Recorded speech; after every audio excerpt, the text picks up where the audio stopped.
शुक्लाम्बरधरं विष्णुं शशिवर्णं चतुर्भुजं प्रसन्नवदनं ध्यायेत् सर्वविघ्नोपशान्तये। या देवी स्तूयते नित्यं विबुधैर्वेदपारगैः सा मे वसतु जिह्वाग्रे ब्रह्मरूपा सरस्वती। निधये सर्वविद्यानां विषजे भवरोगिणां गुरवे सर्वलोकानां दक्षिणामूर्तये नमः। श्रीदक्षिणामूर्तिसुदेशिकेन्द्रं द्वैपायनं सूत्रकृतं मुनीन्द्रं श्रीशङ्करं भाष्यकृतं यतीन्द्रं मद्देशिकं चापि नमामि विद्यै।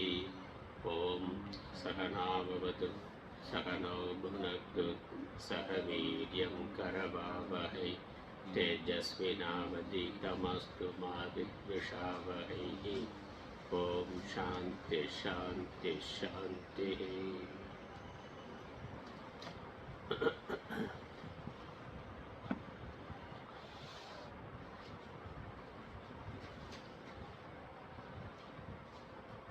ஜீவயாத்ரா முதல் 2 ஸ்லோகங்கள் பார்த்திருக்கிறோம். 2ஐயும் படிக்கிறோம்.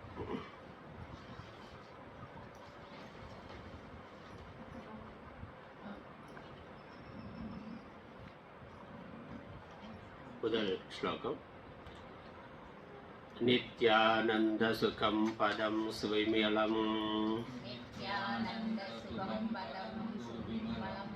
பிராப்தும் சமீகாயுதாः சர்வே ஜன்மபிருதः சதா வியசனினः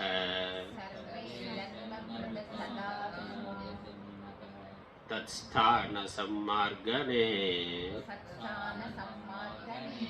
ஏவம் சத்யபி சாத்ய சாதனயுகம் சம்யங் ந ஜானந்தி தே ந ப்ராப்தா அதுனாப்பி சௌக்கிய பதவி ஸ்வாபிஷ்டரூபாம் யதः. இரண்டாவது ஸ்லோகம். तत्प्राप्त्यै प्रभुसंहितापि कृपया त्रय्यन्तसारान्विता वल्लीकाठकमध्यका कविसमम् प्रोत्साहयन्ती नरान् एवं साधनकल्पनां रचयते सन्मार्गगानां सतां तद्विष्णोः परमं पदं च सहसा गन्तुं मनीषा वदा.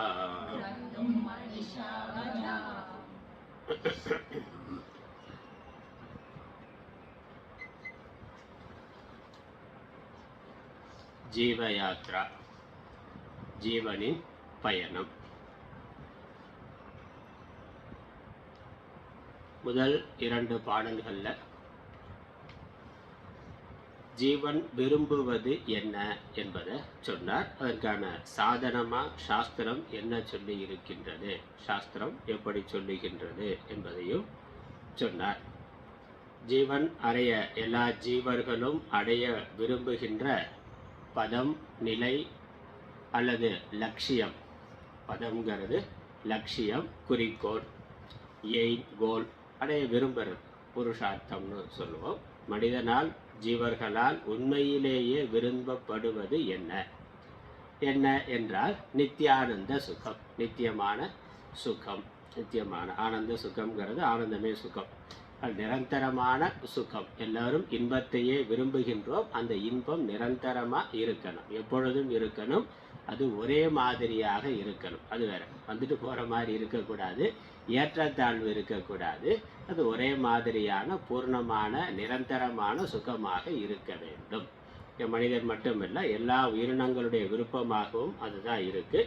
யாரும் எந்த உயிரினும் எந்த ஜீவனும் துக்கத்தை துன்பத்தை விரும்புவது இல்லை. எல்லா உயிரினமும் விரும்புறது இன்பம் தான். அந்த இன்பமும் நிரந்தரமாக பூர்ணமாக இருக்க வேண்டும் என்பது. அப்படிப்பட்ட அந்த லட்சியத்தை, அந்த பதத்தை அடைவதற்கான முயற்சியையும் எல்லா ஜீவர்களும் தொடர்ந்து செய்து கொண்டே இருக்கின்றார்கள். எல்லாருமே அதற்கான முயற்சியை செய்து கொண்டு இருக்கின்றார்கள். ஆனாலும் அதை அடையவில்லை. அதான் சோகம். அதான் அதில் இருக்கக்கூடிய விஷயம். முயற்சி செய்கிறோம், லட்சியம் என்னங்கிறது தெரியுது, அதை அடைவதற்கான முயற்சி பண்ணுறோம், ஆனால் அதை அடையவில்லை. அது யாருக்கும் முழுமையாக பெரும்பாலானவர்களால் அது அடையப்படாமலே இருக்கின்றது. ஏன் அடையப்படாமல் இருக்கின்றது, ஏன் அடையவில்லை என்பதற்கு காரணம் சொன்னார். இந்த சாத்திய சாதன விவேகமானது தெளிவாக இல்லை. சாத்திய சாதன யுகம் ந ஜானந்தி. இலக்கை, லட்சியத்தையும் அதை அடைவதற்கான வழிமுறைகளையும் பற்றிய தெளிவான அறிவு இல்லை. அதனால் நமக்கு தேடுதல் சுகம்ங்கிறது இருக்கே இல்லையா, அந்த சுகம்னா என்ன, சுக சொரூபங்கிறதே நமக்கு தெளிவாக அந்த சுகம் முழுமையான சுகம்ங்கிறது எப்படி இருக்கும், அதை அடையிறதுக்கான வழிமுறை என்ன என்பதும் நமக்கு தெரியாமல் இருக்கின்றது. அதனால அவரவர்களுக்கு தெரிந்த விதத்தில் அவரவர்கள் புரிந்து கொள்ளுகின்ற முறையில் அதை தேடுகிறார்கள். இங்கே சுகம் கிடைக்கும். எது சுகம்ங்கிறதுலேயே மனிதர்களுக்குள்ள வேறுபாடு இருக்கு. உலக சுகத்தில் பார்த்தா ஒருத்தருக்கு சுகமாக இருக்கிற அதே ஒன்று இன்னொருத்தருக்கு துக்கமாக இருக்கு. ஆனால் சுகம்தான் விருப்பம். ஆனால் ஒரே பொருள் ஒருத்தருக்கு சுகமாக இருக்கு, ஒருத்தர் விற்க விரும்புகிறார், ஒருத்தர் வாங்க விரும்புகிறார்னு. அப்போ என்னது, விற்றா அவர் வீடு வச்சிருக்கிறார், அதை விற்றுட்டா நல்லதுன்னா, இன்னொருத்தர் எப்படியாவது ஒரு வீடு வாங்கிடணும்னு அதே வீட்டை வாங்க விரும்புகிறார். அந்த மாதிரி பல பொருட்களை பார்க்கிறோம். ஒருத்தர் கொடுக்க விரும்புகிறார், ஒருத்தர் பெற விரும்புகின்றார். அப்போ அது சுகமாக இருந்தால் கொடுக்க மாட்டார். அவருக்கு அதை விட சுகத்தை தருகின்ற வேற ஒன்று தேவை இருக்குது, வேற ஒன்று இருக்குது, அதை வாங்கணும், அதற்கு பொருள் வேணும், அதனால் இதை கொடுத்துட்டு அதை வாங்கலாம் அப்படின்னு நினைக்கிறார். அதனால் இந்த சுகம் எது என்பதிலையும், உண்மையான சரியான சுகம் எது என்பதிலையும் தெளிவு இல்லாமல் இருக்கின்றது. அதுக்கப்புறம் அந்த சுகத்தை அடையக்கூடிய சாதனம் எது உண்மையிலேயே சுகத்தை தரும் என்பதிலேயும் தெளிவு இல்லாமல் இருக்கின்றது. பலர் பலவிதமான சாதனைகளை முயற்சி செய்கிறார்கள். பணம் இருந்தால் போதும் நினைக்கிறவன், பணம் இருந்தாலே எல்லா வாழ்க்கை வசதி வந்துடும், அதனால் சுகமாக இருக்கலாம் அப்படின்னு நினைக்கிறவன் எப்படியாவது பணத்தை சம்பாதிச்சிடணும்னு பார்க்கிறான். இல்லை பதவி அதிகாரம் தான் சுகம் அப்படின்னு நினைக்கிறவன் எப்படியாவது அதிகாரத்தில் இருக்கணும், எவ்வளவு பணத்தை செலவு பண்ணியாவது அதிகாரத்தை வாங்கணும் அல்லது அதிகாரத்தை தக்க வைத்து கொள்ள வேண்டும். இன்னும் சிலர் உறவுகள் நிறையா இருந்தால் அது சுகம் நினைக்கிறவர்கள் அதற்காக பணத்தை தியாகம் பண்ணுகிறார்கள், செலவு பண்ணுறாங்க. பணம்தான் முக்கியம் உறவுகளை விட அப்படின்னு நினைக்கிறவன் பணத்துக்காக உறவுகளை தியாகம் பண்ணுறான். ரெண்டுமே பணத்துக்காக உறவுகளை தியாகம் செய்பவர்களும் இருக்கிறார்கள், உறவுகளுக்காக பணத்தை தியாகம் செய்பவர்களும் இருக்கிறார்கள். அப்போ அவனுக்கு என்னன்னா, பணம் தான் மேலானது, பணம் தான் சுகத்தை தரும் நினைக்கிறவன் அதற்காக உறவுகளை தியாகம் செய்கிறான். உறவுதான் சுகம் நினைக்கிறவன் அதற்காக பணத்தை தியாகம் செய்கிறான், விட்டு கொடுக்க தயாராக இருக்கிறான், எவ்வளோ வேணாலும் கொடுக்கறதுக்கு தயாராக இருக்கிறார்.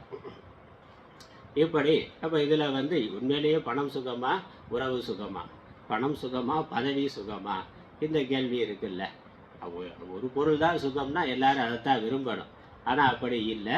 ஒருத்தருக்கு உறவு சுகமாக இருக்குது, ஒருத்தருக்கு பணம் சுகமாக இருக்குது, ஒருத்தருக்கு பதவி சுகமாக இருக்குது, ஒருத்தருக்கு உடல் ஆரோக்கியம் தான் சுகமாக இருக்குது, ஒருத்தருக்கு நல்லா மூக்கு பிடிக்க விதவிதமாக சாப்பிட்றது தான் சுகமாக இருக்குது. அதற்காக எவ்வளோ வேணாலும் செலவு பண்ணுறான். அந்த ஒரு ஹோட்டலில் நல்ல சாப்பாடு சாப்பிட்றதுக்காக பஸ் ஏறி போயிட்டு வரான், இல்லை வண்டி எடுத்துகிட்டு போயிட்டு வரான், அது இருக்குது. சிலருக்கு ஊர் சுற்றி பார்க்குறது தான் சுகம்னா அதுக்காக கஷ்டப்பட்டு வாரத்தில் 8 நாள் இல்லை மாதம் முழுக்க வேலை செஞ்சு ஒரு 2 நாள் ஒரு வண்டி எடுத்துகிட்டு ஜாலியாக ஊர் சுற்றிட்டு வர்றதுன்னா அப்படி சுற்றிட்டு வர்றது அப்படி இருக்கிறார்கள்.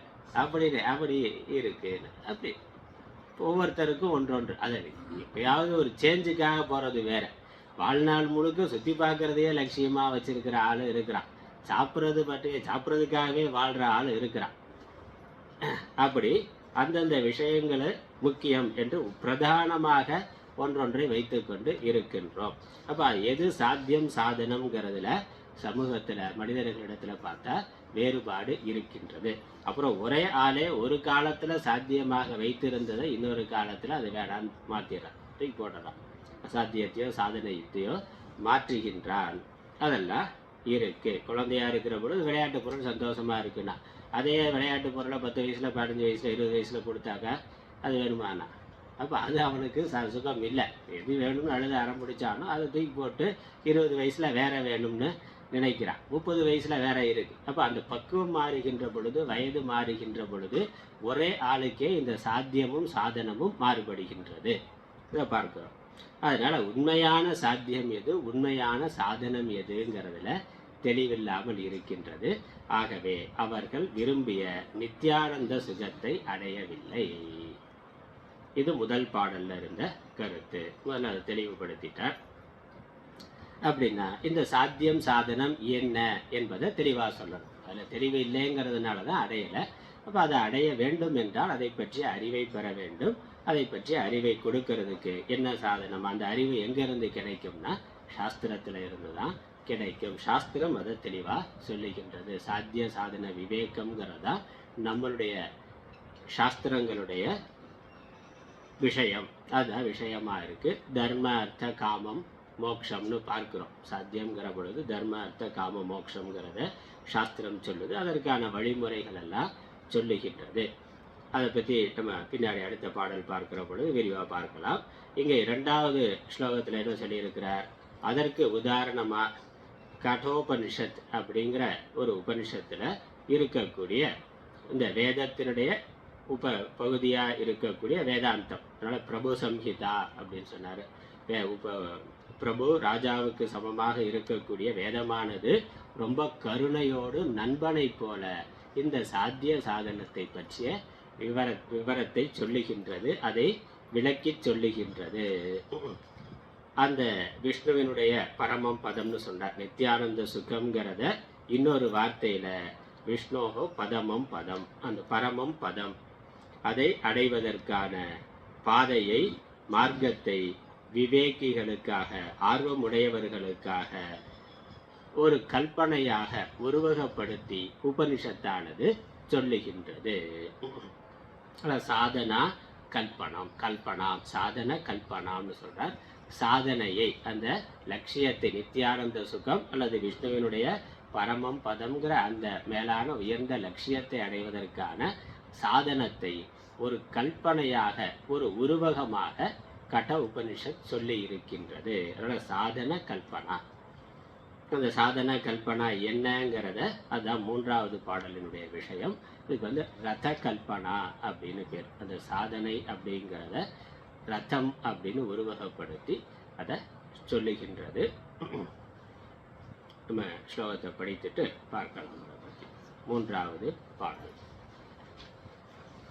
ஆத்மானம் ரதினம் பிரவீமி நிகம, ஆத்மானம் ரதினம் பிரவீதி நிகமஹ,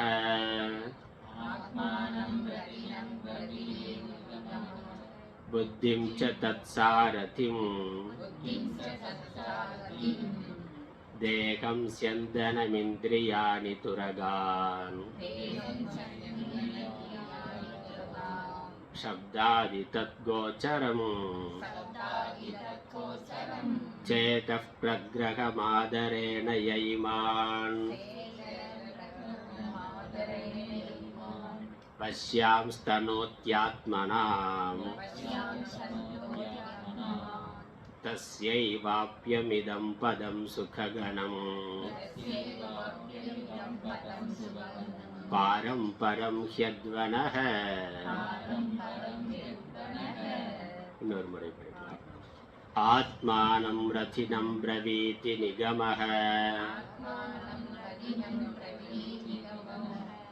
புத்திம் ச தத்சாரதிம்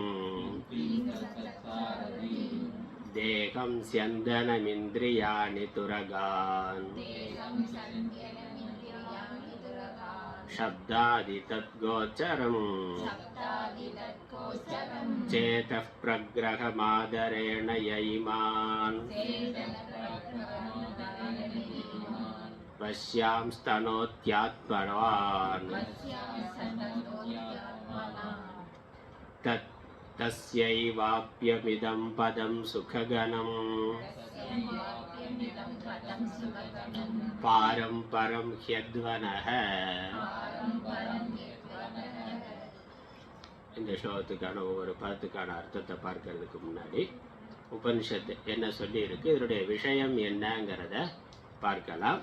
இதுக்கு ரத கல்பனை, சாதன கல்பனான்னு சொன்னார். இது ரத கல்பனை. ரத கல்பனைனா நம்ம வாழ்க்கை பயணம், இங்கே வாழ்க்கை பயணத்தை நடத்துறதுக்கு சாதனமாக எது இருக்கோ அதை ரதம் என்று உருவகப்படுத்தி சொல்லி இருக்கு. ரதம்னா என்னது? ரதம்னா தேர். ஒரு தேர் இருக்கு. ஒரு பயணம் நடக்கணும்னா அதற்கு பிரதானமாக இருக்கிறது வாகனம் தானே. வாகனம் இருக்கு, அந்த வாகனத்துக்கு தேர்னு பேர். அந்த காலத்தில் வாகனம் தேர், ரதம் தான், தேர் தான். இப்போ cycle, bike, car, rail, bus, flight நிறையா இருக்குது. அந்த காலத்தில் குதிரை அந்த மாதிரி நடந்து போகணும் அல்லது குதிரையில் போகணும், இன்னும் கொஞ்சம் வசதியாக இருந்தால் தேர்னா. அதனால் தேருங்கிறத உபனிஷத் எடுத்துக்கொண்டு சொல்லுது. தேர் எப்படி ஒரு தேர் இருக்குது, தேர் இருக்குது, தேரை வைத்துக்கொண்டு ஒரு பயணம் நடக்கிறது. அதில் என்னெல்லாம் விஷயம் இருக்குன்னு அதை உருவகப்படுத்தி ஒப்புமைப்படுத்தி வாழ்க்கையோட ஒப்புமைப்படுத்தி சாஸ்திரம் சொல்லுது, உபனிஷத் சொல்லுது. கட்டோபனிஷத்தில் யமதர்மராஜா நச்சிகேதனுக்கு சொல்லுகின்றார். இந்த பயணப்படக்கூடியவர்னு முதல்ல இருக்கிறார். முதல்ல தானே தேர் இருக்குன்னா தேர் அது ஜடப்பொருள். அந்த தேரை வைத்துக்கொண்டு ஒரு வாழ்க்கை லட்சியத்தை அடையக்கூடிய ஒரு எஜமானன், முதலாளி இருக்கிறார். அவர் தான் முதல் ஆள். அதனால் அவர் ஒரு எஜமானன், ஒருவர் இருக்கிறார். ஒரு இடத்துல இருந்து இன்னொரு இடத்துக்கு போக வேண்டிய தேவை இருக்கக்கூடிய ஒருவர், விருப்பம் இருக்கக்கூடிய ஒருவர் இருக்கின்றார், எஜமானன். அதுக்கப்புறம் அந்த தேர் இருக்கு, நல்ல ஒரு தேர் இருக்கு. அந்த தேரை ஓட்டுகின்ற ஒரு சாரதி இருக்கிறார். தேர் ஓட்டி இருக்கணும்ல, டிரைவர் இருக்கணும்ல. நல்ல செல்ஃப் டிரைவெலாம் இல்லை, தனியாக குதிரைனா தனியாக ஒரு ஆளை போகலாம். தேருங்கிற பொழுது அவர் வசதியான ஆள் தான் தேர் வச்சுருப்பார். அவர் ஓட்டுறதுக்கு ஒரு டிரைவர் வச்சுருப்பார். நல்லா சாரதி தனியாக இருக்கிறார். எஜமானன் பின் சீட்டில் உட்காந்துருப்பார், சாரதி முன்னாடி உட்காந்து தேரை நடத்துகின்றார். இப்போ சாரதி இருக்கிறார். அதுக்கப்புறம் அந்த தேரை இழுத்து செல்லுகின்ற குதிரைகள் இருக்கின்றன. அது இருக்கு, இந்த படம் இருக்கு, தேர் இருக்கு, இங்கே தேர் இருக்கு. அதை தேரை கொண்டு செலுத்துகின்ற, இழுத்து செல்லுகின்ற குதிரைகள் அங்கே இருக்கணும். அதற்கப்புறம் அந்த குதிரைகளையும் தேரோட்டியையும் இணைக்கக்கூடிய நடுவில் கயிறு இருக்கே, கடிவாளம், அதுக்கு கடிவாளம்னு பேர். அது இருக்கணும். அந்த குதிரைகள் தேரோட்டியினுடைய கட்டுப்பாட்டில் அவருடைய கையில் இருக்கணும். அவர் எந்த பக்கம் திருப்புறாரோ, எந்த பக்கம் திரும்ப சொல்கிறாரோ அந்த பக்கம் திரும்புகிற மாதிரி அந்த குதிரைகளை வசப்படுத்துகின்ற, பிணைத்திருக்கக்கூடிய பாலமாக, குதிரையையும் தேரோட்டியும் இணைத்திருக்கக்கூடிய சங்கிலியாக ஒரு கடிவாளம், கயிறுங்கிறது இருக்கின்றது. அதுக்கப்புறம் அந்த தேர் பயணப்படக்கூடிய பாதை இருக்குது. ரோடு இருக்கணுமே, ரோடு இல்லாமல் எப்படி போகிறது? ரோடுங்கிறது இருக்குது, பாதை இருக்குது. அதனால் ஒரு தேர், ஒரு பயணம் அப்படின்னா இத்தனை விஷயங்கள் சேர்ந்து தான் ஒரு பயணம் நடக்குது. எஜமானன், தேரோட்டி, தேர் இருக்கு, தேர், அப்புறம் குதிரைகள், கடிவாளம், பயணப்படுகின்ற பாதை, இத்தனையும் இருக்கு. இத்தனையும் இருந்தால் மட்டும் போதாது, ஒன்றொன்றும் சரியாக இருக்கணும். எஜமானனுக்கு தான் எங்கே போகணுங்கிறது தெளிவாக இருக்கணும். எஜமானனுக்கு இருக்க வேண்டியது, வண்டியில் ஏறி உட்காந்தா டிரைவர்கிட்ட எங்கே போகணும்னு அவர் சொல்லணும். சொன்னால் தான் டிரைவர் போக முடியும், எங்கேயாவது போகணும்னு சொல்ல முடியாது. அப்போ எங்கே போகணுங்கிறது அவருக்கு தெளிவாக இருக்கணும். அப்புறம் தேரோட்டிக்கு இருக்க வேண்டியது என்னது? தேரோட்டிக்கு நல்லா தேரை ஓட்ட தெரியணும். முதல்ல டிரைவிங்கிறது நல்லா தெரியணும். அப்புறம் அந்த பாதை எஜமானன் எங்கே போக விரும்புகின்றாரோ அந்த பாதையை பற்றிய தெளிவான அறிவு அவருக்கு இருக்கணும். அந்த ஒரு ஊரை சொன்னார்னா அந்த ஊர் எங்கே இருக்குது, அந்த ஊருக்கு போகிறது, நம்ம இருக்கிற இடத்துல இருந்து அந்த ஊருக்கு போகிற பாதை எப்படி அப்படிங்கிறத பற்றிய ஒரு தெளிவான அறிவு இருக்கணும் தேரோட்டிக்கு. அதுக்கப்புறம் அந்த தேர் அவருடைய கட்டுப்பாட்டில் இருக்கிறது. தேரை முழுக்க மெயின்டைன் பண்ண வேண்டிய பொறுப்பு யாருக்கு? தேரோட்டிக்கு தான். அந்த தேரை நல்ல பலமானதாக அப்பப்போ பார்த்து சர்வீஸ் பண்ணி வச்சுருக்கணும். குதிரைகளை நன்க பயிற்சி கொடுத்து பழக்கப்படுத்தி வைத்திருக்கணும். குதிரைகள் அவருடைய கட்டுப்பாட்டில் இருக்கணும், அவர் சொல்கிறதை கேட்கக்கூடியதாக இருக்கணும். அந்த கடிவாளம் நல்ல இறுக்கமானதா, அருந்து போகாததா, உறுதியானதா, நல்லா குதிரைகளை பிணைத்திருக்கக்கூடியதா இருக்கணும். அதை கையாளக்கூடிய சாமர்த்தியம் அவருக்கு இருக்கணும். அதுக்கப்புறம் தேர் எப்படி இருக்கணும்? தேர் நல்லா உறுதியா பலமானதாக இருக்க வேண்டும். ஓட்ட உடசலா இருக்கக்கூடாது, நல்லா இருக்கணும். அதுக்கப்புறம் குதிரைகள் எப்படி இருக்கணும்? குதிரைகளும் நல்லா ஆரோக்கியமா இருக்கணும், பலம் பொருந்தியதா இருக்கணும். அதுக்கப்புறம் அது கட்டுப்படக்கூடியதா இருக்கணும். சண்டி குதிரையா இருக்கக்கூடாது. சொன்ன பேச்சை கேட்காத குதிரைனாக்கா தேரோட்டிக்கு ஆபத்து, எஜமானனுக்கு ஆபத்து. அதனால குதிரைகள் நல்ல பலம் பொருந்திய உறுதியானதா இருக்கணும், அப்புறம் ஆரோக்கியமானதா இருக்கணும். நோஞ்சானா இருந்தாலும் போகாது, நோஞ்சனாவும் இருக்கக்கூடாது, உறுதியானதா இருக்கணும், ஆரோக்கியமானதா இருக்கணும், நல்ல கட்டுப்படுத்தப்பட்டதா கட்டுப்படக்கூடியதாக இருக்க வேண்டும். சொல்ற பேச்சை கேட்கக்கூடிய குதிரைகளா அது இருக்கணும். அந்த அளவுக்கு தேரோட்டி அதை பழக்கப்படுத்தி வைத்திருக்கணும். சில இதை பழக்கப்படுத்தவே முடியாது, அப்போ அதுக்கு பயன்படாது, அவ்வளோதான். ஆனால் இப்போ அது அவர் நல்லா எவ்வளவு அது முரட்டு குதிரையாக இருந்தாலும் அவருடைய சாமர்த்தியத்தினால பழக்கப்படுத்தி வைத்திருக்கணும். அது நல்லா பழக்கப்படுத்தப்பட்ட ஆரோக்கியமான உறுதியான குதிரைகளாக இருக்கணும். அதுக்கப்புறம் பாதையும் கொஞ்சம் நல்லா இருந்தால் நல்லது, அவ்வளோதான். பாதை எப்படி இருக்குன்னு நம்ம கையில் இல்லை, ஆனால் பாதை மேடு பள்ளம் குண்டு குழிய இல்லாமல் நல்ல பாதையாக இருந்தாக்க நல்லது. இதெல்லாம் சரியாக இருந்தால் தான் அந்த பயணம் சுகமானதாக இருக்கும், லட்சியத்தை அடையக்கூடியதாக இருக்கும். இதில் ஏதாவது ஒன்று சரியில்லைனாலும் பயணம் கேள்விக்குறியாக இருக்கும். இதுதான் இந்த உதாரணத்தை, இந்த கல்பனை, இந்த ரதம், இந்த விஷயம், ரதம்ங்கிற ஒரு சாதனத்தை அப்படியே வாழ்க்கையோட இந்த ஜீவனுடைய பயணத்தோட சாஸ்திரம் ஒப்பிட்டு சொல்லுகின்றது. உபனிஷத்தில், கடோபனிஷத்தில் யமதர்மராஜா ஒப்பிட்டு சொல்கிறார். இப்போ இங்கே தேரோட்டி யாருன்னா, குதிரையில் இருக்க அந்த தேரோட்டி முன்னாடி எஜமானன், முதல் ஆள் எஜமானன் யாரு? வாழ்க்கை பயணத்தில் எஜமானன் யாருன்னா ஜீவாத்மா. ஜீவாத்மா தான் எஜமானன், உடம்புக்குள்ள இருக்கக்கூடிய ஜீவாத்மா எஜமானன். தேரோட்டி அவர் யாரு? தேரோட்டி புத்தி தான், அறிவு புத்தி சக்தி தான் தேரோட்டி. எஜமானன் எங்க, ஜீவாத்மா எங்க போகணுமோ அதை தெரிந்து கொண்டு போய் சேர்க்க வேண்டிய புத்தி சக்தி, அதுதான் தேரோட்டி. அதுக்கப்புறம் மனம் என்பதுதான் கடிவாளம். மனது கடிவாளம், புத்தியினுடைய கட்டுப்பாட்டில், புத்தியினுடைய கையில மனதானது இருக்க வேண்டும். மனது எதோட இணைக்கப்பட்டு இருக்கு? இந்திரியங்களோட. இந்திரியங்கள் எது? அதான் குதிரைகள். இந்திரியங்கள், குதிரைகள்ங்கிறது இந்திரியங்கள், கண்ணு காது மூக்கு நாக்கு தோல்கிற இந்த பஞ்ச இந்திரியங்கள், இவைகள் தான் குதிரைகள். அதுக்கப்புறம் இந்த தேர் எது? உடம்பு தான். முழு உடம்பும் தேரா இருக்கு. உடம்புல இருக்கக்கூடிய இந்திரியங்கள் அது குதிரைகளாக இருக்கு, மனது கடிவாளமாக இருக்கு, புத்தி தேரோட்டியாக இருக்கின்றது, ஜீவாத்மா எஜமானனாக இருக்கின்றார்.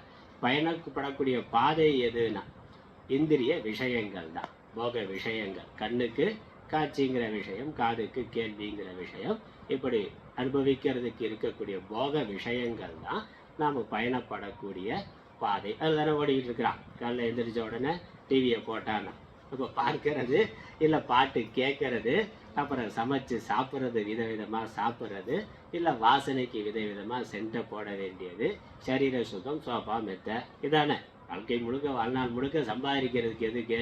இந்த 5 இந்திரியத்துக்கு விஷயத்தை கொடுக்கறதுக்கு தான். கண்ணால் பார்க்க, காதால் கேட்க, வாயால் சாப்பிட, தோளால் ஸ்பர்ஷ சுகத்தை அனுபவிக்கிறதுக்கு, விதவிதமான சென்ட்டு வாசனைகள் எல்லாம் அனுபவிக்கிறதுங்கிறது தான் வாழ்க்கையாக இருக்கு. அதுதான் பாதை.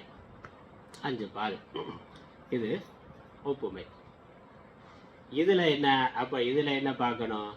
எப்படி சாதாரணமாக தேரோ எஜமானனுக்கு எங்கே போகணும்னு தெளிவாக இருக்கிற மாதிரி ஜீவாத்மா எங்கே போகணுங்கிறது ஜீவாத்மாவுக்கு தெளிவாக இருக்கணும்.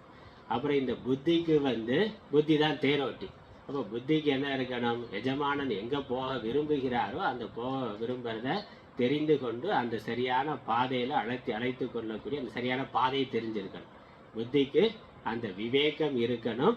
அப்புறம் இந்த உடம்பு, இந்திரியங்கள், மனது, இவைகளெல்லாம் நல்ல ஆரோக்கியமாக பராமரிக்க வேண்டியது, அதை சரியாக மெயின்டைன் பண்ண வேண்டியது, தன்னுடைய கட்டுப்பாட்டில் வைத்து கொள்ள வேண்டியது புத்தியினுடைய வேலை. அவர் கட்டுப்பாட்டில் இருக்கணும், அவர் தான் அதை சரியாக மெயின்டைன் பண்ணணும், பார்க்கணும். அப்புறம் மனசுங்கிற கடிவாளம் அது நல்ல உறுதியானதாக இருக்கணும், புத்தியினுடைய வசத்தில் அது இருக்கணும். அந்த இந்திரியங்கள் குதிரைகளையும் அது சரியா பிணைத்து இருக்கணும். அப்புறம் குதிரைகள் இந்திரியங்கள் அது எப்படி இருக்கணும்? நல்லா ஆரோக்கியமா இருக்கணும், தெளிவா இருக்கணும், மனசுக்கு கட்டுப்படக்கூடியதா இருக்கணும், மனசு புத்திக்கு கட்டுப்படக்கூடியதா இருக்கணும். குதிரைகள் இந்த இந்திரியங்கள் கண்ணு காது மூக்கு நாக்கு அது அதோட ஒன்று ஒன்றும் 5 குதிரை இருக்கு. ஒரு குதிரைனாலும் பரவாயில்ல, 5 குதிரை ஒன்று ஒன்று ஒவ்வொரு பக்கம் இழுத்தாக்க பயணம் நடக்காது. அப்போ 5ம் ஒன்றிணைந்து செல்லக்கூடியதா இருக்கணும். இந்த மனதுக்கு புத்திக்கு கட்டுப்படக்கூடியதாக இருக்க வேண்டும். அதான் இங்க சொல்லி இருக்கு. இப்போ இதெல்லாம் சரியா பராமரிக்க வேண்டியது ஜீவனுடைய இந்த தேரோட்டியினுடைய பொறுப்பு. தேரோட்டி இதெல்லாம் சரியா வைத்திருந்தான்னா இந்த இந்திரியங்கள் குதிரைகள் கடிவாளம் தேரு இதை சரியா பராமரித்திருந்தான்னா எஜமானனை சரியான இடத்துல கொண்டு போய் அவன் சேர்ப்பான்.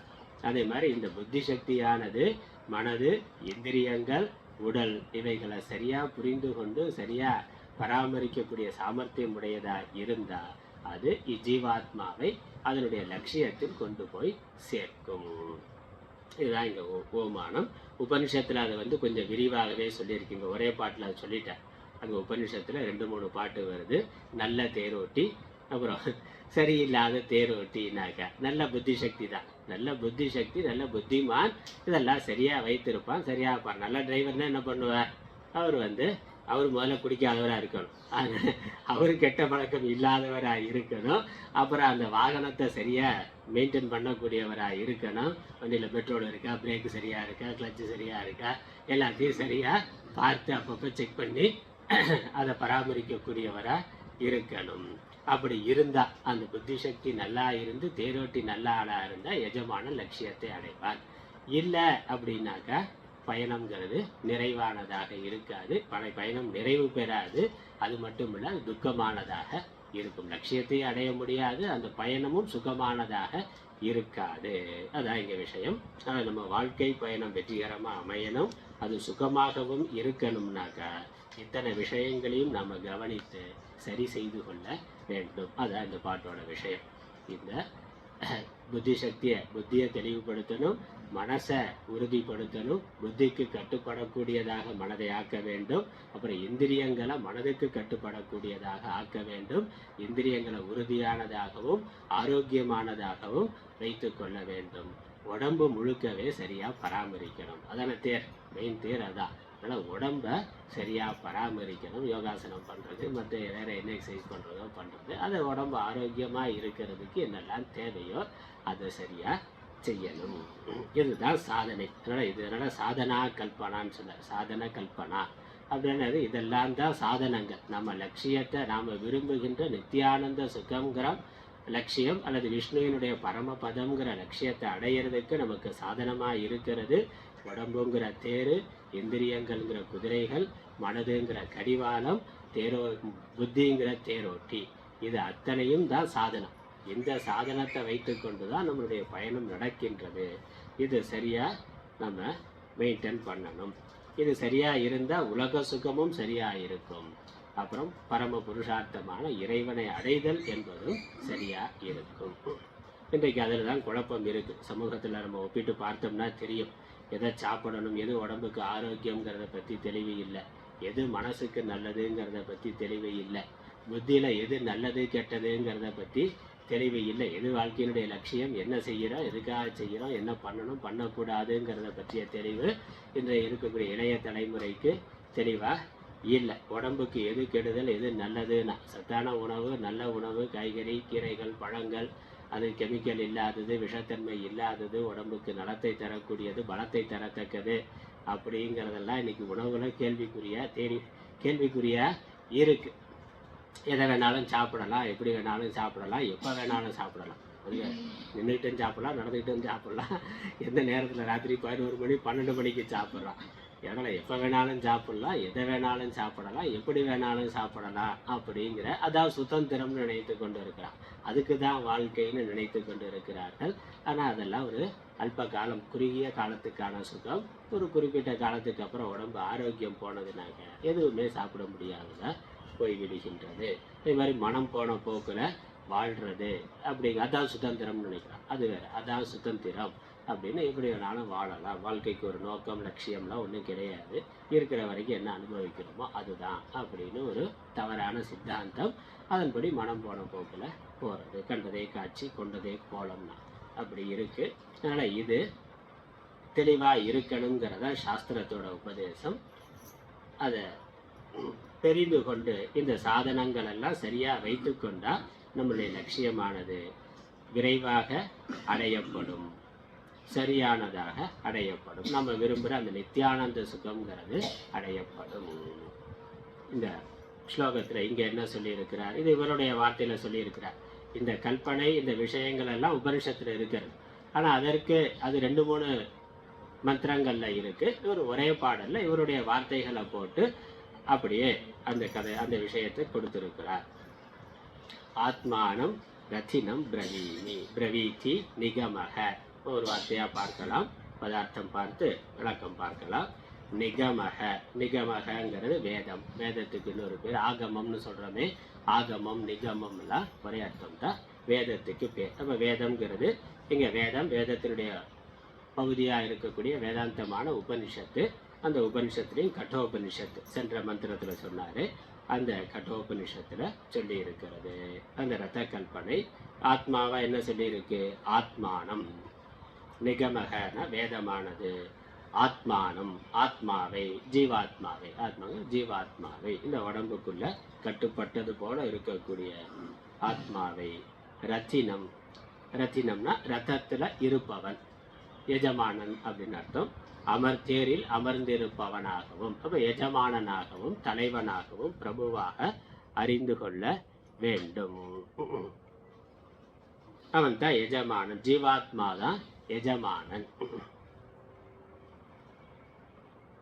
அதுக்கப்புறம் புத்திஞ்ச தத் சாரதிம், புத்தி தான் அந்த அதற்கான சாரதி. எஜமானனுக்கு கட்டுப்பட்டு இருக்கக்கூடிய எஜமானுடைய லட்சியத்தை நிறைவேற்றி வைக்கின்ற சாரதி புத்தி, புத்தி சாரதி. தேகம் உடலை, செந்தனம், செந்தனம்னா தேர், தேர்ங்கிறதுக்கு ரத்தம்னு ஒரு பேர், இன்னொரு வார்த்தை செந்தனம் அப்படின்னு. தேராகவும், உடலை தேராகவும். இந்திரியாணி இந்திரியங்களை, இந்திரியங்கள்ங்கிறது கண்ணு காது மூக்கு நாக்கு தோல்ங்கிற அந்த 5 ஞான இந்திரியங்கள், சென்ஸ் ஆர்கன்ஸ்ன்னு சொல்கிறோமே, ஐம்பொறிகள். தமிழில் சொன்னால் ஐம்பொறிகள், மெய்வாய் கண் மூக்கு செவி, இந்த 5ம் ஐம்பொறிகள். அதுதான் என்னது, துரகான் குதிரை. துரகக அப்படிங்கிறது குதிரைக்கு அஸ்வகன்னு ஒரு பேர் இருக்குது, துரகன்னு இன்னொரு பேர். துரகக குதிரை, துரகான்னா குதிரைகளை. 5 குதிரை, 5 இருக்கு, அதனால் 5 குதிரைகள் இருக்குது, 5 இந்திரியங்கள் இருக்குது, 5 குதிரைகளையும் குதிரைகளாகவும்.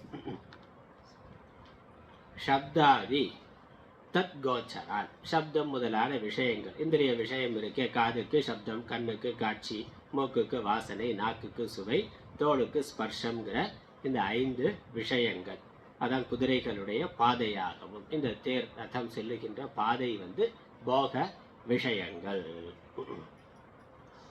சேதக பிரகிரகம், பிரகிரகம் கடிவாளம்.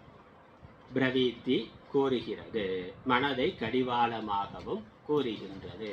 அது குதிரைகளை கட்டி பிடித்து பிணைத்து வைத்து எஜமானன் கையில், எஜமானுடைய கட்டுப்பாட்டில் வைத்திருப்பதாக, அந்த எஜமானனையும் குதிரைகளையும் பிணைக்கின்ற சங்கிலி, கதிரிய கயிறாக கடிவாளமாக மனதானது இருக்கின்றது.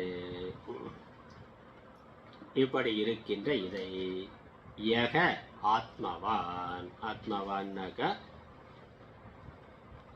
தன்னை தன் வசத்தில் கொண்டிருப்பவன். ஆத்மவான்னா தன் வசத்தில் இருப்பவன் ஆத்மவான். ஆத்மாவை உடையவன்னா, ஆத்மாங்கிறது சச்சிதானந்த ஆத்மா இல்லை, இந்த ஆத்மாங்கிறது தான் அப்படிங்கிற ஒன்று. தான் தன் வசத்தில் இருப்பவன், தான் தன்னுடைய வசத்தில் தன்னுடைய கட்டுப்பாட்டில் இருப்பவனாக இருப்பவன். அப்போ என்னது, இந்த எஜமானனுக்கு கட்டுப்பட்டதாக புத்தி இருக்கணும். எஜமானன் என்ன சொல்கிறாரோ, என்ன விரும்புகிறாரோ அதை செய்யக்கூடியவராக டிரைவர் இருக்கணும். நீங்கள் சொல்கிறத சொல்லுங்கள், நான் போகிற பாதையில் தான் போவேன் டிரைவர் சொன்னாக்கா அது இது இல்லை. அப்போ டிரைவருடைய எஜமானன் என்ன விரும்புகிறாரோ அதை தெரிந்து கொண்டு அதை சரியாக கடைபிடிக்கக்கூடிய செய்யக்கூடியதாக தேரோட்டி இருக்கணும். தேரோட்டியினுடைய கட்டுப்பாட்டில் கடிவாளம் இருக்கணும், கடிவாளத்தோட கட்டுப்பாட்டில் குதிரைகள் இருக்கணும். தேர் ஆரோக்கியமானதாக இருக்கணும். அப்ப இந்த எஜமானன் இந்த அத்தனையும் தனக்கு தன்னுடைய வசத்தில் வைத்திருப்பவராக இருக்கணும். அதாவது புத்தி, தேரோட்டி, குதிரை, கடிவாளம், தேர், இதை தன்னுடைய வசத்தில் வைத்திருப்பவரா தேரோட்டி இருக்கணும். தேரோட்டி எஜமானனுக்கு கட்டுப்பட்டவராக இருக்கணும். எஜமானன் தேரோட்டியை தன்னுடைய வசத்தில் வைத்திருக்கணும். தேரோட்டி என்னது? மற்றதெல்லாம் தன்னுடைய வசத்தில் வைத்திருக்கணும், சரியா பராமரிக்கணும். அது ஆத்மவான். இதெல்லாம் எந்த சாதகன் கவனமாக போட்டிருக்குங்க. கவனமாக இருந்து கொண்டு, விழிப்பாக இருந்து கொண்டு, தான் தன்னுடைய வசத்தில் இருப்பதாக, தான் சொல்வதை நினைப்பதை செய்யக்கூடிய சாமர்த்தியம் உடையவனாக இருத்தல். அதான் செல்ஃப் கண்ட்ரோல், சுய கட்டுப்பாடு, சுய ஒழுங்குன்னு நம்ம சொல்லுகின்றோம். அதில் முக்கியத்துவங்கிறது அங்கே தான் வருது. மன அடக்கம், புலனடக்கம், அதெல்லாம் அங்கே வருது. அதெல்லாம் உபனிஷத்து விரிவாக சொல்லி இருக்கு. அதில் நம்ம நல்லா விரிவாக எடுத்துக்கொள்ளணும். புத்தி என்ன சொல்லுதோ அதை கேட்கக்கூடியதாக மனசு இருக்கணும். பெரும்பாலும் நமக்கு மனசுக்கு புத்திக்கு நடுவில் இடைவெளி இருக்குது. புத்தி காலையில் 5 மணிக்கு எழுந்திரிச்சா நல்லதுன்னு புத்தி சொல்லும். மனசு என்ன, இன்னும் ஒரு 5 நிமிஷம் தூங்குனா நல்லதுன்னு மனசு சொல்லும். புத்தி சொல்கிறத பெரும்பாலும் கேட்காம இருக்கிறதா மனசோட வேலை. ஏன்னா மனசு பழக்கத்தோட அடிப்படையில் வேலை செய்யும். அந்த நேரத்துக்கு எது சுகமோ அதை மட்டும்தான் மனசு பார்க்கும். புத்தி தான் அந்த சுகம் சரியா தப்பா, நல்லதா கெட்டதா, அது நிரந்தரமா, அதனுடைய பின் விளைவு என்ன, பக்க விளைவு என்ன அப்படிங்கிறதெல்லாம் யோசிக்க வேண்டியது புத்தியினுடைய வேலை.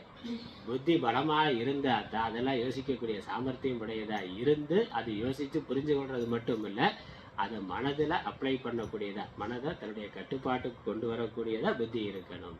இல்லைன்னா மனசு ஒன்று நினைக்கும், புத்தி ஒன்று நினைக்கும், மனசு ஒன்று செய்யும். அப்புறம் மனசு ஒன்று நினைக்கும், இந்திரியங்கள் ஒன்று செய்யும். அது அதுக்கு நடுவில். ஆனால் மனசு நினைக்கிறது ஒன்று. மனசு துக்கத்தை அனுபவிக்குது. மனசு புத்தி சொல்கிறத கேட்காம ஒரு விஷயத்தை நினச்சி அது செய்யக்கூடாத செஞ்சுட்டு மனசு துக்கத்தை அனுபவிக்கிறது மனசு. புத்தி செய்யறதுக்கு முன்னாடியே செய்ய வேணான்னு சொல்லும். சாப்பிட்றதுக்கு முன்னாடியே வேண்டாம், இது சுகர் ஏற்கனவே 400 இருக்குது, அதனால் ஸ்வீட்டு வேண்டாம், சாப்பிட வேணான்னு புத்தி சொல்லும். ஆனால் என்னாச்சு, இந்த மனசு கொஞ்சம் தானே லைட்டாக சாப்பிட்டுக்கலான்னு சாப்பிட்டுட்டு அப்புறம் வலி வேதனை வர்ற பொழுது துக்கத்தை அனுபவிக்கிறது மனசு. ஆனால் அடுத்த முறை பார்த்த உடனே, சாப்பாட்டை பார்த்த உடனே, ஸ்வீட்டை பார்த்த உடனே அதுக்கு பின்னாடி போகிறது என்னது, நாக்கு. அதனால் இந்த மனசு துன்பத்தை அனுபவித்தாலும் நாக்கு, இந்திரியங்கள் அது அதனுடைய பழக்கத்தினால இன்னும் கொஞ்சம் பார்க்கலாம், இன்னும் கொஞ்சம் கேட்கலான்னு அது ஒரு பக்கம் தனியாக எடுத்துகிட்டு போகும். இந்த ரோட்டில் நாயை வாக்கிங் கூப்பிட்டு போகிற மாதிரி தான். அது அது எஜமானன் கையில் இருக்கணும். ஆனால் அது போகிற வழியில் ஏதாவது அதுக்கு பிடித்த உடனே பார்த்த உடனே அதுக்கு பின்னாடி இழுத்துக்கிட்டே இவரை இழுத்துட்டு போகுது. அது நல்லா கண் போன போக்கிலே கால் போகலாமான்னா, கண் காலை இழுத்துட்டு போகுது. மனசு வேணான்னு சொன்னாலும் அது கட்டுப்படுத்த முடியாமல் போகின்றது. புத்தியும் இன்னொரு பக்கம் வேணான்னு சொல்லுது. அப்போ இதெல்லாம் ஒருங்கிணைந்ததாக இருக்கணும், ஒன்றுக்கொன்று முரண்படாததாக இருக்கணும். புத்தி சொல்றதை கேட்கக்கூடியதாக மனதும், மனது சொல்றதை கேட்கக்கூடியதாக இந்திரியங்களும் இருக்கணும். அங்கதான் மன அடக்கம், புலனடக்கம், சமம் தமம்ங்கிறத சாஸ்திரம் வலியுறுத்தி சொல்லுகின்றது. அது வேதாந்தத்துக்கு மட்டுமில்ல, உலக வாழ்க்கைக்கும் அது தேவை. அதனால திருக்குறளே அடக்கமுடைமை சொல்லியிருக்கிறார். அடக்கமுடைமை என்னது? மன அடக்கம், புலனடக்கம் தான். அப்போ குழந்தையில இருந்தே அது பழக்க வேண்டியதாக இருக்கின்றது. அப்படி இருக்கணும். அதனால் ஆதரேன, அதனால் ஆத்மவான் ஆதரேனங்கிறதுல இத்தனை விஷயம் இருக்குது. அது எல்லாத்தையும் நம்ம சேர்த்து கொள்ளணும். எந்த சாதகன் ரொம்ப கவனமாக, ரொம்ப விழிப்போடு, பெரும் முயற்சியோடு இந்த இந்திரியங்களையும் மனதையும் புத்தியினுடைய கட்டுப்பாட்டில் வைத்திருக்கின்றானோ, புத்தியையும் எது உண்மையிலேயே தனக்கு நன்மையை செய்யுமோ அந்த அறிவை உடையதாக வைத்திருக்கிறானோ, அது ஒன்று இருக்குது. ஏன்னா புத்தியிலேயே குழப்பம் இருந்தால் தப்பாக இருக்கும். நாஸ்திகர்கள்லாம் புத்திசாலிகள் தான், ஆனால் தவறான ஒரு சித்தாந்தத்தை வைத்து கொண்டு அதுதான் சரின்னு நினைத்து கொண்டு இருக்கிறான், பேசுகிறான். அவன் பின்பற்றுறது மட்டுமில்லை, மற்றவர்களுக்கும் அதை பிரச்சாரம் பண்ணி ஃபாலோ பண்ண வைக்கிறான். அப்போ புத்தி சக்தி இருக்குது, ஆனால் தவறான புத்தியாக அது இருக்கின்றது. அதனால் புத்தியும் தெளிவாக இருக்கணும். அதுக்கப்புறம் மனசும் இந்திரியங்களும் புத்திக்கு கட்டுப்பட்டதாக இருக்க வேண்டும். ஆனால் இதெல்லாம் தான் இருக்குது. இமான் வஷ்யான் தனோதி, இவைகளை அதனால் முயற்சியுடன், அதனால் ஆத்மவான் ஆதரேன ஈமான்னா இவைகள் அனைத்தையும், இந்திரியங்கள், மனது, இவைகளெல்லாம் வஷ்யான்னா தன்னுடைய வசத்தில் வசப்படுத்துகின்றானோ, தன்னுடைய வசத்தில் வைத்திருக்கிறானோ. தஸ்ய ஏவ அவனுக்குத்தான் இந்த இந்திரிய இந்த சாதனங்கள் எல்லாவற்றையும் தன்னுடைய வசத்தில் வைத்திருப்பவனுக்குத்தான் சுககணம் அத்வனக ஹி பரம்பாரம் இதம் பதம் ஆப்யம்.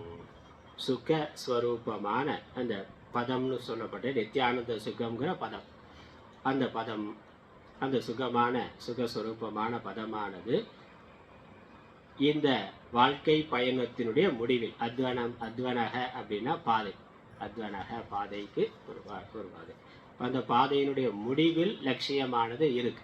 இந்த ஜீவாத்மா சென்று இந்த வாழ்க்கை பயணத்தில் போய்கொண்டு இருக்கு. அதனுடைய இறுதி முடிவா அந்த நித்யானந்த சுகம்ங்கிறது இருக்கு.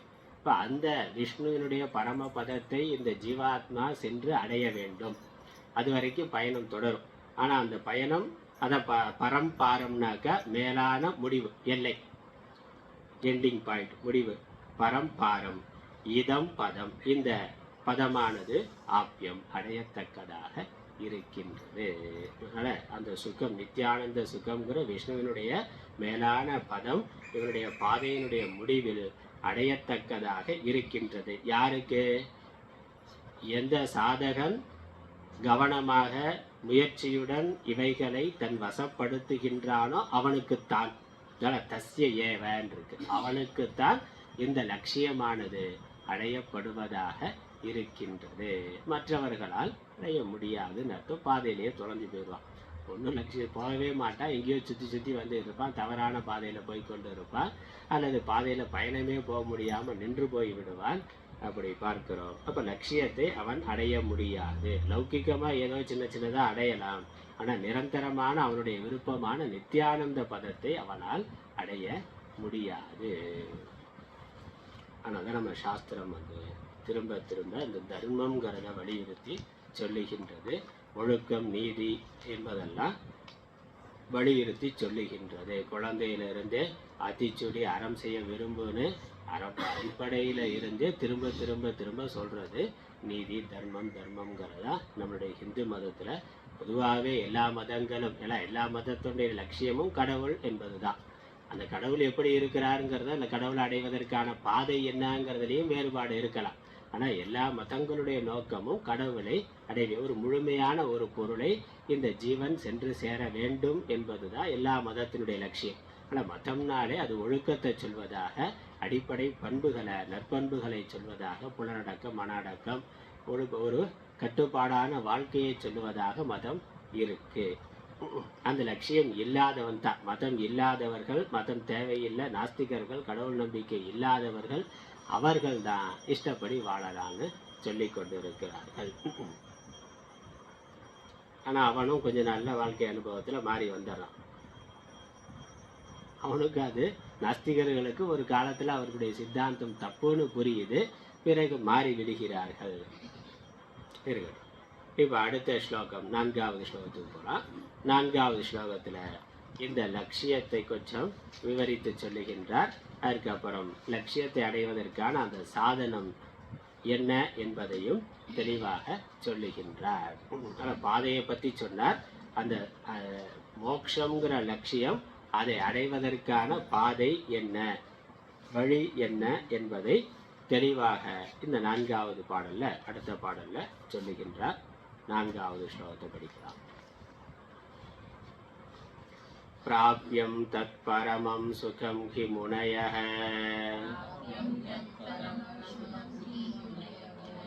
मोक्षं समाचक्षते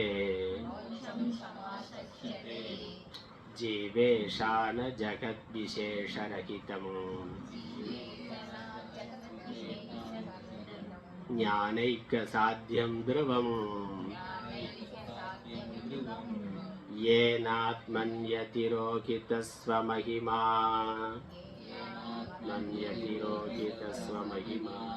आनन्दात्मको भासते मिथ्याध्यासमतिश्च येन गलति ज्ञानं तदेवामलम् प्राप्यं तत्परमं सुखं हि मुनयः மோக்ஷம் சமாச்சக்ஷதே ஜீவேஷான ஜகத் விசேஷரகிதம் ஞானைக்க சாத்தியம் த்ருவம் येनात्मन्यतिरोहितस्वमहिमा आनन्दात्मको भासते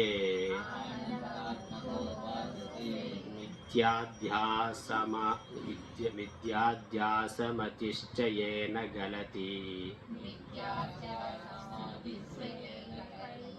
ज्ञानं तदेवामलम्.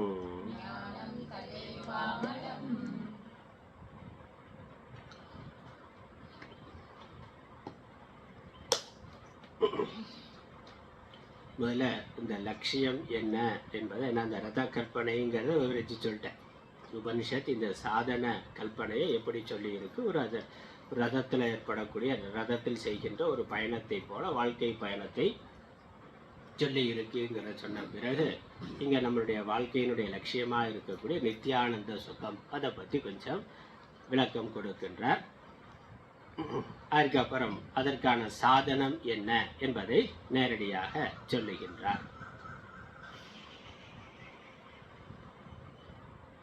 தத் பரமம் சுகம் ஹி முனையக மோக்ஷம் சமாச்சக்ஷதே. சாதாரணமாக நமக்கு லட்சியம் என்ன, இறுதி லட்சியம் என்ன என்று கேட்கிற பொழுது மோக்ஷம் வீடு பேரு அப்படித்தான் சொல்லுவோம். அப்படித்தான் காலகாலமாக சொல்லிக்கிட்டு இருக்காரு. தர்ம அர்த்த காம மோட்சம், அறம் பொருள் இன்பம் வீடு, இதுதான் புருஷார்த்தம், இதுதான் லட்சியம்னு பெரியோர்கள் சொல்லி இருக்கிறார்கள். எல்லா சாஸ்திரங்கள்லையும் இருக்கின்றது. ஆனால் நீங்கள் நித்யானந்த சுகம்னு சொல்லுகிறீர்களே அப்படின்னு ஒரு கேள்வி வரும். அதுக்காக சொல்றார், இந்த நித்யானந்த சுகம் என்பதுதான் முனிவர்களால் பெரியோர்களால் மோட்சம் என்று சொல்லப்படுகின்றது. அதனால் காலகாலமாக நமக்கு பழக்கத்தில் இருக்கக்கூடிய மோட்சம் வீடு பேரு மேலான லட்சியம் என்று என்பது எது என்றால் இந்த நித்யானந்த சுகம் என்பதுதான். அதை இங்கே தெளிவுபடுத்துகின்றார். தத் பரமம் சுகம் ஹி முனையக மோக்ஷம் சமாச்சக்ஷதே. அந்த மேலான சுகத்தை, அந்த நித்யானந்த சுகம்னு சொல்லப்பட்ட அந்த மேலான சுகம், விஷ்ணோகோ பரம பதம் என்று சொல்லப்பட்ட அந்த சுகம்தான் முனையக முனிவர்களால் மோக்ஷம் சமாச்சக்ஷதே, மோக்ஷம் என்று கூறுகிறார்கள்.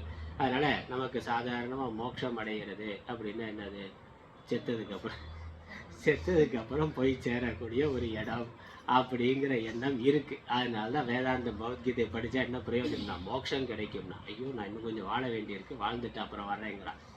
பகவத்கீதை கிடைச்சோ படித்த உடனே நேராக அவர் மோட்சத்துக்கு போயிடுவோமோ அப்படிங்கிற ஒரு பயம் இருக்கு. அதனால வர்றதுக்கு யோசனை பண்றார். ஆனால் மோட்சம்னா அது இறந்ததுக்கு அப்புறம் போய் அடையக்கூடிய ஒன்று என்பது இல்லை. எதை நீ சாதாரணமாக ஒவ்வொரு நாளும் அடையணும் நினைத்து கொண்டிருக்கிறாயோ அதுக்கு பேர் தான் மோட்சம். அந்த நித்யானந்த சுகம்ங்கிறது தானே விருப்பமாக இருக்கு. அதுக்கு தானே பணம் பதவி மற்ற எல்லாத்தையும் தேடிக்கொண்டு இருக்கிறாய். அந்த நித்யானந்த சுகத்துக்கு தான் சாஸ்திரம் மோட்சம்னு பேர் வச்சிருக்கு, வீடு பேருன்னு பேர் வச்சிருக்கு, முக்தின்னு பேர் வைத்திருக்கிறது. அதனால அது மரணத்திற்கு பிறகு அடையக்கூடியது அல்ல, இங்கேயே இப்பொழுதே அடையக்கூடியது. அப்படி இங்கேயே இப்பொழுதே அடையப்பட்டு விட்டால் அதற்கு அப்புறம் இந்த சரீரத்துக்கு மரணம் ஏற்பட்ட பிறகு இன்னொரு பிறப்பு என்பது இல்லை. பிறவாத நிலைன்னு அதான் வேற கோணத்தில் சொன்னால் பிறவாத நிலைன்னு சொல்லுகின்றோம். இந்த மரணமே இறுதி மரணமாக இருக்கும். இப்போ இருக்கக்கூடிய இந்த வாழ்க்கையினுடைய மரணம், ஒருவன் மோட்சத்தை அடைந்து விட்டால், வாழும் பொழுதே மோட்சத்தை அடைந்து விட்டால் இந்த மரணம் இறுதி மரணமாக இருக்கும். அப்படின்னா என்னது, இந்த பிறப்பே இறுதி பிறப்பாக இருக்கும். அதுக்கப்புறம் அவர் பிறவாத நிலையை அடைந்து விடுகின்றார். பிறப்பு இறப்புங்கிற மீண்டும் அந்த சுழற்சிக்கு அவர் வருவதில்லை. அதனால பிறவி பெருங்கடல் நீந்துவார்னா, பிறவியாகிய கடலை அவர் நீந்தி கரையேறி விடுகிறார், பிறவாத நிலையை அடைந்து விடுகிறார். அதுக்கு தான் மோட்சம்னு பேரு, அதுக்கு தான் நித்யானந்த சுகம்னு பேரு.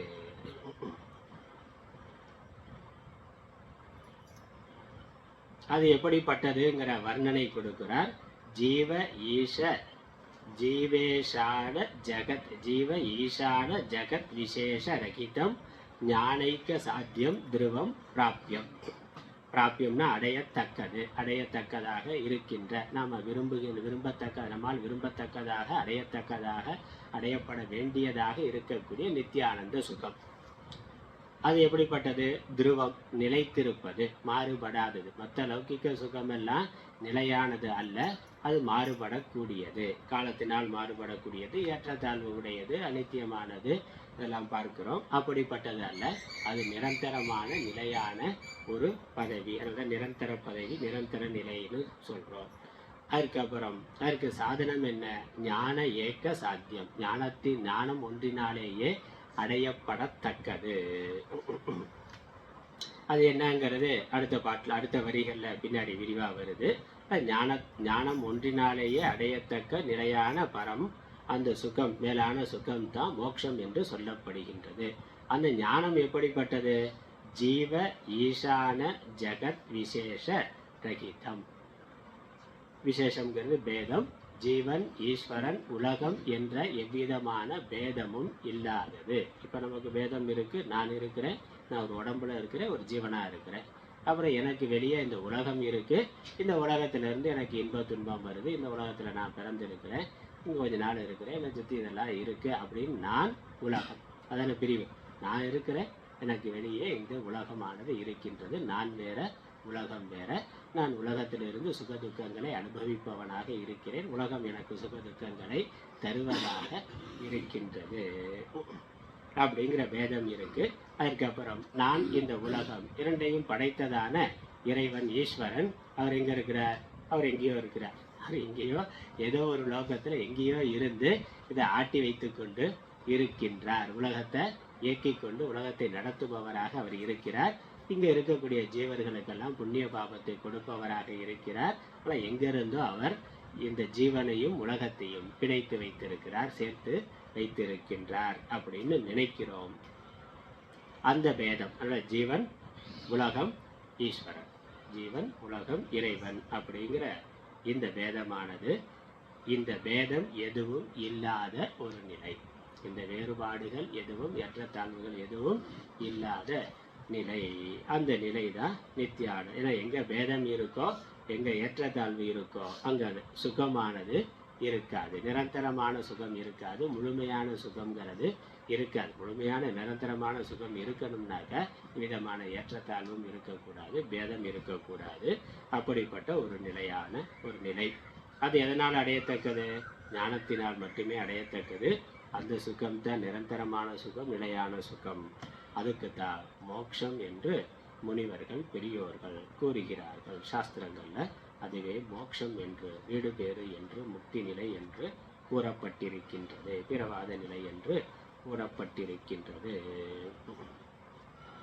அதனால் நம்ம புருஷார்த்தத்தில் அறம்பொருள் இன்பம் வீடுன்னு பிரிக்கிறோம். நாளாக சொல்கிறோம். தர்ம, அர்த்த, காம, மோட்சம். திருக்குறளை பார்த்தா அறம்பொருள் இன்பம் இருக்குது. வீடு தனியாக சொல்லலை, அதுக்கு பதிலாக அறத்துப்பாலேயே இல்லறவியல் சொல்லிட்டு துறவரவியல் சொல்கிறார். துறவரவியலால் அடையப்படக்கூடியது வீடு. ஆனால் அதனுடைய பிரயோஜனம், துறவனுடைய பிரயோஜனம் வீடு அப்படிங்கிறதுனால அது தனியாக சொல்லலை. இன்னொன்று தர்மத்தை சொல்வதற்கான சாஸ்திரங்கிறதுனால தர்ம விஷயத்தை மட்டும் சொல்லிட்டார். வீடு வேறு மோட்சத்தை பற்றி சொல்லணும்னா தத்துவத்தை சொல்லணும். அது அவருடைய நோக்கம் அல்ல. அதனால அது சொல்லலை. அது சொல்லலைன்னா என்னது? மறைபொருளாக சொல்லியிருக்கிறார். அதற்கான சாதனத்தை மட்டும் சொல்லியிருக்கிறார்.